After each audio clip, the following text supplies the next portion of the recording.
Monsieur le ministre, nous en venons à 3 questions du groupe SRC. Monsieur Poplin.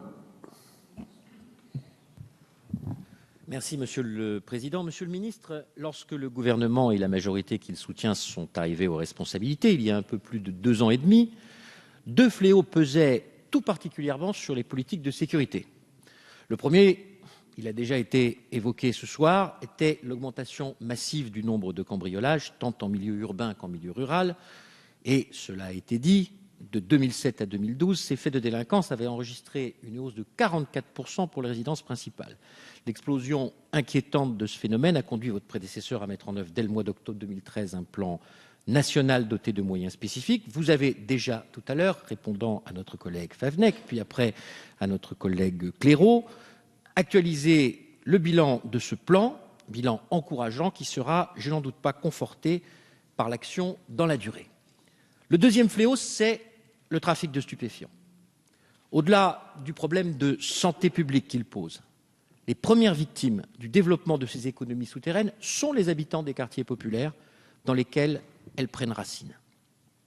Et de ce point de vue-là, qu'il s'agisse de cocaïne ou de cannabis, les conséquences pour un quartier sont tout aussi dévastatrices. Élu du département de la Seine-Saint-Denis, que certains représentants des forces de l'ordre n'hésitent pas à qualifier de narco-département. Je peux témoigner de l'incompréhension des populations face à ce qu'ils ressentent comme une forme d'impunité des trafics très hiérarchisés, organisés, et ce, malgré les efforts et les succès significatifs obtenus par les policiers. Pour la Seine-Saint-Denis, je ne parle que de policiers. Monsieur le ministre, quelles actions envisagez-vous dans les mois qui viennent pour accentuer la lutte contre le trafic de stupéfiants? Merci, Monsieur Poplin. Monsieur le ministre.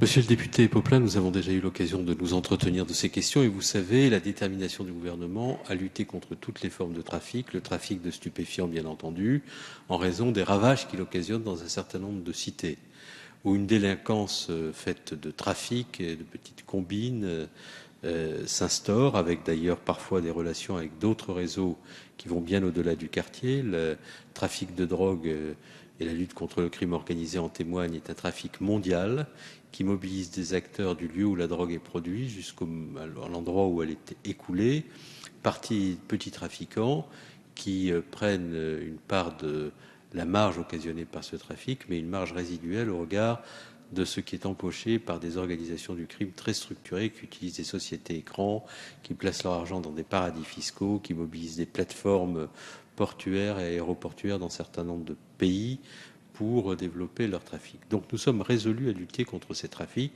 et à démanteler ces filières. Comment nous le faisons? Nous le faisons d'abord en réinvestissant les quartiers massivement là où ces trafics se produisent. C'est ce que nous faisons en créant 460 postes supplémentaires de policiers à Marseille, en mettant à Marseille des unités de force mobile dans les quartiers desquels la police était depuis longtemps partie, et en faisant en sorte qu'aussi longtemps que ces trafiquants agissent, nous puissions être présents. Nous avons ainsi augmenté de façon extrêmement significative au plan national le niveau des avoirs saisis sur les trafiquants de drogue. Une augmentation de 40% l'an dernier, avec des montants qui passent de 260 millions d'euros d'avoirs saisis à près de 450 millions. Le niveau de tonnage de drogue récupérée dans les quartiers est lui aussi en augmentation très significative. Et le nombre de filières démantelées a lui aussi considérablement augmenté grâce au travail d'observation, de police scientifique et technique, de surveillance effectué par des forces de l'ordre qui travaillent en collaboration les unes avec les autres, à Marseille notamment la police et la gendarmerie.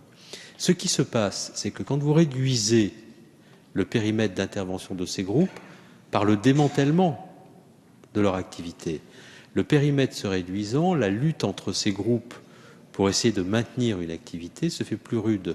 C'est ce à quoi nous avons assisté à la Castellane, c'est à quoi nous assistons dans un certain nombre de quartiers, et nous allons continuer ce travail de démantèlement jusqu'à l'éradication totale de ces filières organisées du crime. Ça implique, 1, de la présence de forces massives longtemps, 2, du travail de police scientifique et technique pour démanteler la totalité des filières, 3, une réponse judiciaire ferme et immédiate, 4, en prison, un travail de réinsertion, parce que toute la réponse n'est pas que sécuritaire, il y a aussi un problème de fond, et qui est un problème de réinsertion et d'adaptation dans les prisons.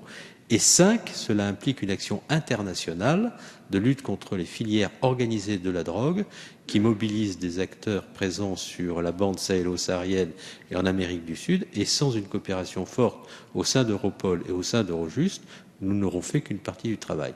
Voilà l'action globale qui est la nôtre. Nous sommes résolus à la conduire et nous la conduirons jusqu'au démantèlement de toutes les filières dans les quartiers. Merci, Monsieur le Ministre.